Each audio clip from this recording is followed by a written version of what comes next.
Westchester, Manhattan, Bronx, Staten Island, Brooklyn, Northwest Suffolk, Southwest Suffolk, Northern Queens, Northern Nassau, Southern Queens, Southern Nassau, Northeast Suffolk, and Southeast Suffolk.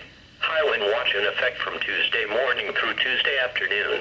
The National Weather Service in New York has issued high wind watch, which is in effect from Tuesday morning through Tuesday afternoon. Locations: New York City, coastal Connecticut, southern Westchester, and Long Island.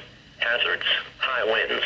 Winds northeast 25 to 35 miles per hour with gusts 55 to 60 miles per hour. Timing: strongest winds will be from late morning into mid-afternoon. Impacts: downed tree limbs, scattered power outages, and minor property damage. A high wind watch means there is the potential for a hazardous high wind event. Sustained winds of at least 40 miles per hour, or gusts of 58 miles per hour or stronger may occur. Continue to monitor the latest forecasts.